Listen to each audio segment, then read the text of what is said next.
Well, we're excited to be here. Obviously, for us, it's been a long time in coming. I can think back to our first day getting on a bus going out to Fort Jackson. It seems like years ago, but we've been paying the price to be here and to get this opportunity for a long time.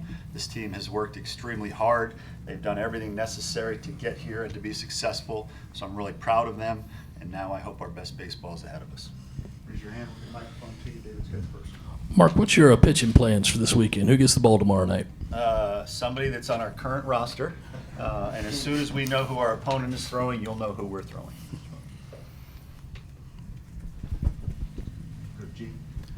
For Jack and Cole, the last 3 or 4 weeks, did you sense any outside noise of negativity? And if so, how did your inside the clubhouse team togetherness and bonding, counter that? It's hard not to, when you play on a stage like this. But that's what comes with it.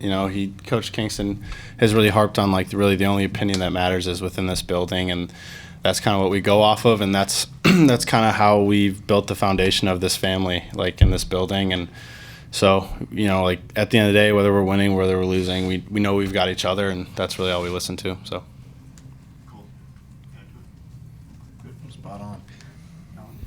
Cole, what's this week been like for you trying to get out of concussion protocol and get ready to play this weekend? And Jack, what's the confidence level like having a guy like Wimmer back at short and then Cole getting behind the plate? I mean, definitely a bunch of sleeping, dark rooms, I'd say. My roommates probably don't like me right now. They're probably a little bored, but, just doing whatever it takes to get back. I told the guys, you only get one chance. We don't know about next year. You got one chance, you might as well go for it. I feel good. I'm ready to go and have fun.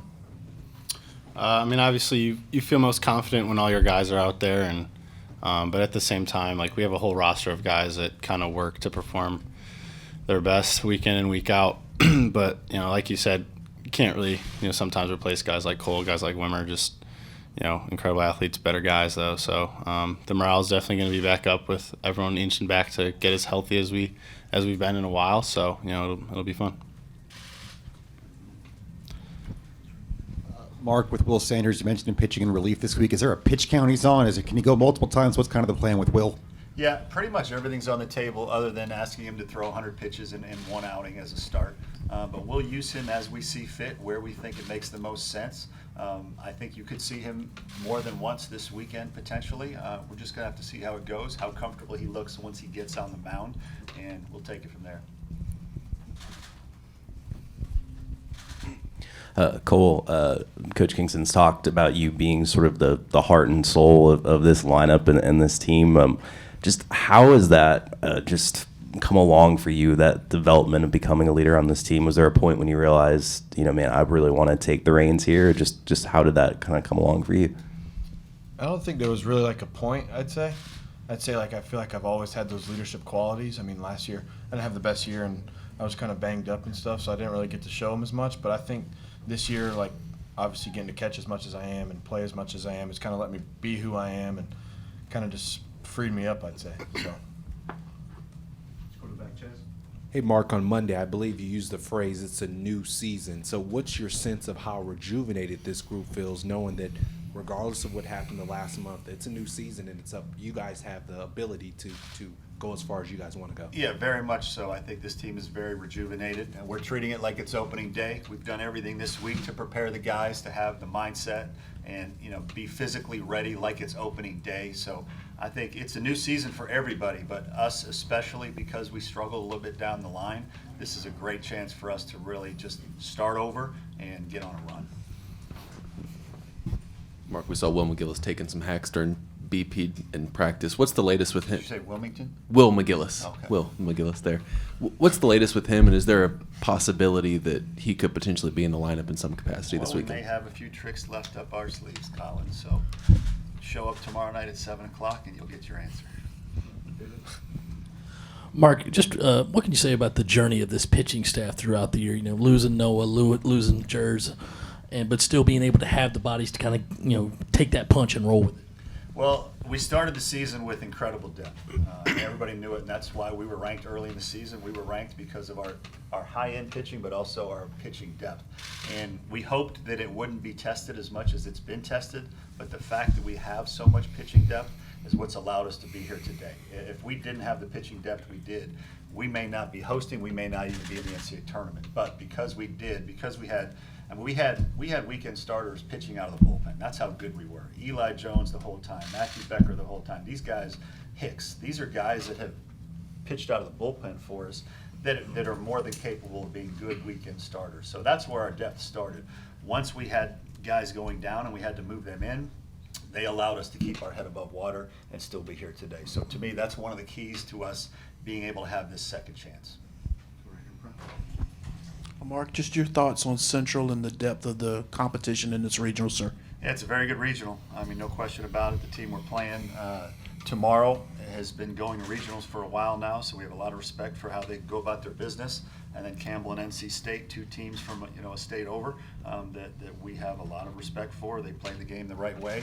Elliott, obviously, he's been around the block for a long, long time and really knows what he's doing. And we respect all the coaches, all the teams, all the players in this regional. Phil? With Wimmer going back to short, have you decided what you're going to do with your second base and third base situations? Yes. And that would be? Show up tomorrow with Collins and you'll get your answer. Cole, the offense, the last month of the season kind of sputtered with all the injuries and maybe some guys going into slumps. How much can this 8-day break between Hoover and the start of the NCAA tournament just kind of rejuvenate these bats and get this offense back to what it was maybe through those first 40 games? Well, I think it gives everyone a reset. I think coaches, players, everyone a reset and get your mind off things. That's what we kind of did. We had kind of a getaway. We had Saturday off to kind of do what we wanted. And I think that was probably really good for us. I think we got our heads in a good spot. People that needed fixing got fixing, and just going to go with it. I think we're good. Mark, kind of a philosophical question on setting up pitching. When you go into a regional, do you lean more on matchup, especially in a year where you've had to move guys around in starting roles and in various roles, or would you prefer, if things were normal, to go your Friday, Saturday, Sunday guy in that kind of role? How do you kind of lean on that in general? Yeah, I've seen all ways used, John. Obviously, from my days at Miami, my days at Tulane, we were at USF and we had Shane McClanahan, who's arguably the best pitcher in the big leagues right now. There's all types of ways to set yourself up. It's like card playing. You've got to try to win. You've got to try to win your hand and make moves that affect the entire weekend. So there are times you have the first pick in the draft and you're just going to roll with him on Friday because you're a 2 seed. Sometimes you're a 1 seed, and you think it's worth the risk to save that guy for game 2. We're gonna play it pretty straight up this weekend. Again, you guys will know how we're pitching this weekend, but I think they all make sense and they all require some type of risk. Sometimes you're risking for the first game a little bit. Sometimes you're risking not having your best guy for the second game. It all requires a little risk, but as I've told these guys, we're going to play to win this regional the best we can. We're not going to hold back, and we're not going to play scared. So we'll make the decisions we think give us the best chance to win a regional. This goes for anybody. How much of a difference does it make to have this regional here at Founders Park with preparation and playing in front of the fans and all that? And what's kind of the excitement level heading into this weekend? Just like being around for 3 years, and obviously last year not being in the postseason. But my freshman year, I remember playing here. It really makes all the difference. We're not having to travel and worry about not sleeping in our own beds, and but just being home at Founders. Like, we're so familiar playing here, we know how this park plays, and but also just I think what makes Founders Park what it is, especially this year, is just the fans that have continued to show up and support us even throughout the little rut that we went through. And I know people are kind of itching to get back in these seats. I've got a bunch of people texting me that I think I've met like once. I don't even know how their numbers are on my phone. Is there any way you can get me a ticket? And it's like, no, sorry. Like, everyone's asking. So we're just excited to get back in front of all the fans, and can't wait to kind of see what this atmosphere is like this weekend. Jack, your last 2 starts in the regular season were probably your 2 best starts this year. What's changed for you? What mechanical tweaks did you make that have kind of allowed you to have the success you've had against Arkansas and the Tennessee? I don't really think it was mechanical. I just think it was mental. Coach Parker and Coach Kingston challenged me. I think it was before Arkansas, and we weren't really sure what the rotation was going to be like that weekend. And I ran down to the pen in Arkansas, and then woke up Saturday morning or Friday morning, whenever it was, and they told me like you were starting. And so part of me kind of took that as a challenge, like you need to start putting your best foot forward for all your guys, and especially in a time where we were in a bit of a rut, like. I just kind of looked at myself in the mirror and was like, this is really like what you wanted, right? Like this is a time to step up for your team. And I just think going out there with that mindset against two really good teams and knowing I've got the stuff to beat them. So just trying to put my best foot forward for all my friends and just trying to win ball games. So hopefully can carry that into the postseason. Jack, you were pretty vocal coming out of Hoover about how things needed to change just next week, how this week off was going to define your season. What are your kind of takeaways in that now that you're a week on from that? Yeah, like Cole said, they gave us a day and a half to kind of get away from the game. Some of us went and played golf. Some of us went home, saw our dogs and parents. So that was good.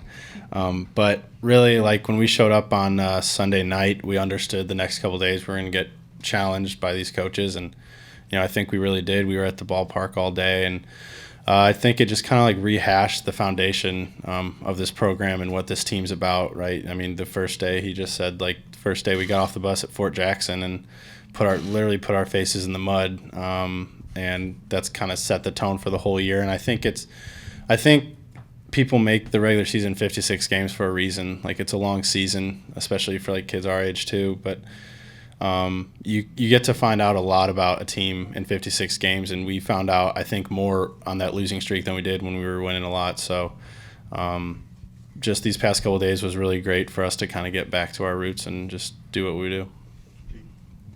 Mark, 3 regionals in the state. What does that say about not just college baseball, but high school baseball, fan passion, and everything baseball in the state of South Carolina? Yeah, it speaks to how great the Little League baseball is, the amateur baseball, high school, travel ball, coaches.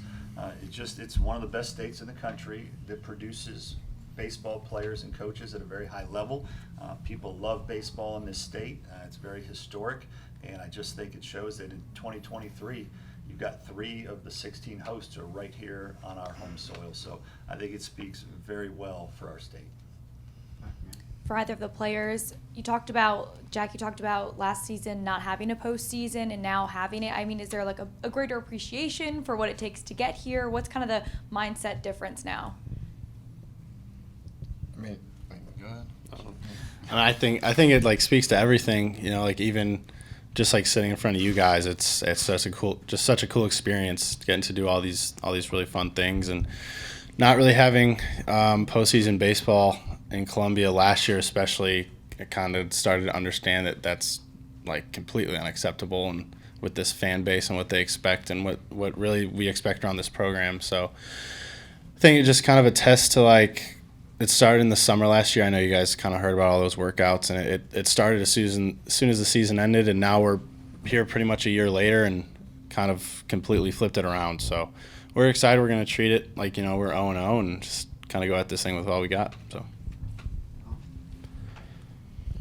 Mark, I know Chris Veach was a little bit limited toward the end of the regular season with that hip injury, and he pitched in Hoover. How's he doing, and is there any limitation on what he might be able to do this weekend? No, he should be 100%. Again, I think this break is going to be good for a lot of guys. I think you're going to see guys' velocities tick back up. I think you're going to see bat speed that's back to full capacity. I think this 8 days has been really good for us, and we had a lot of guys banged up. I think we're going to be about as healthy and feel about as good as we can going into this weekend. So probably the best we have in a long, long time. Jack, you mentioned literally putting face in mud at Fort Jackson. I know you guys have been there, I guess, a few times this season. For Cole, too, I guess, what has the experience been like going there for you guys, just as a team-building exercise and bringing you guys closer together? I mean, it's awesome. I mean, I think it really shows, like, who the real tough guys are. I think that's the biggest thing, like, jumping down a 40-foot wall, I mean, really showed who the fake tough guys were. But, no, I mean, it is awesome. I think it definitely made us closer. And I think that, like, we'll look back in 10 years having fun one night, and we'll be like, man, that was crazy, but it was awesome. So I think it was really good for us. Mark, how much of a responsibility is it when you wear that South Carolina hat, the tradition that comes with it, and how well do you think the young men have handled that this year with the ebbs and flows? I think it's a big responsibility. I think it's something that you feel when you walk in this building, whether you're a coach or a player. You know the history of the program. I mean, we've had Bobby Richardson come to speak to us a couple of times, and so you talk about the guys love him. I mean, our guys love Bobby, and he just puts a smile on your face. And so whether it's a Bobby Richardson or it's a Ray Tanner, you know, we know the history of the program. We know how much it means to people. And so, yeah, when we put the uniform on, we put the hat on, it means a lot to us, and we take it very serious. These guys? Good? All right. Thank you. All right, thank you.